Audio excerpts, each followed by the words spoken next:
میرے پہ لگا کے آپ خود کو بے قصور ثابت نہیں کر سکتی۔ بازل کا فیوچر سیکیور کرو، اختیار میں لو۔ تم نے تم منال کو بلیک میل ضرورت تھی۔ تم کیسی باتیں کر رہی ہو؟ یہ سب مجھے کہا تھا سمیر کو بچا لو کسی طرح، بلیک میلنگ کا الزام لگائیں۔ بھائی کا غصہ تھوڑا ٹھنڈا ہوتا بس میں دینا چاہیے تھا کہ اب سارے ہے تمہیں ابو کو امی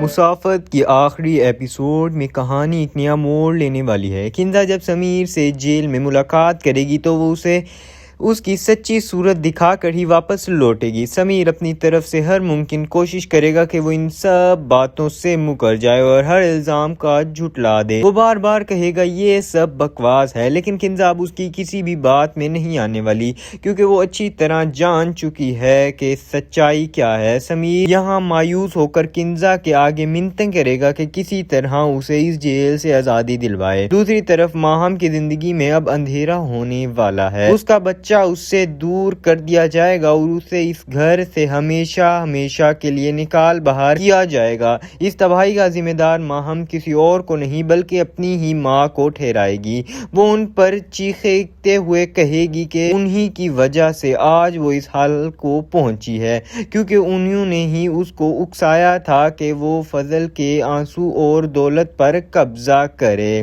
مگر اس کی میں آگے سے صفائی دیتے ہوئے کہے گی کہ ان کا مقصد صرف مستقبل محفوظ کرنا تھا، انہوں نے ہرگز یہ نہیں تھا کہ وہ اپنے ہی گھر میں ڈاکہ ڈالنا شروع کر دیں۔ جب ماہم غصے میں آ کر قانونی کارروائی کی دھمکی دے گی تو اس کی ماں اسے ریئلٹی چیک دیتے ہوئے سمجھائے گی کہ اگر معاملہ کورٹ تک گیا تو نقصان صرف اس کا اپنا ہوگا اور ہو سکتا ہے کہ اسے خود ہی جیل کی سلاخوں کے پیچھے جانا پڑ جائے۔ اس کے بعد مینال آخر کار اپنے پرانے گھر لوٹ آئے گی، اسے صحیح سلامت دے کر سب کے چہروں پر خوشی واپس آ جائے گی۔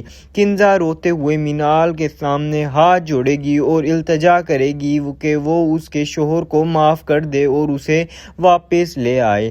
یہاں اسامہ اپنی بہن کو تسلی دیتا ہے اور وعدہ کرتا ہے کہ جیسے ہی دانیال کا غصہ تھوڑا ٹھنڈا ہوگا وہ اس بارے میں بات کرے گی اور سمیر کی واپسی کا کوئی راستہ نکالے گی۔ اس سب کے درمیان اسامہ ایک نیا گھر کا انتظام بھی کر چکا ہے، جہاں وہ مینال کو لے کر جائے گا تاکہ وہ ایک نئی زندگی شروع کر سکیں۔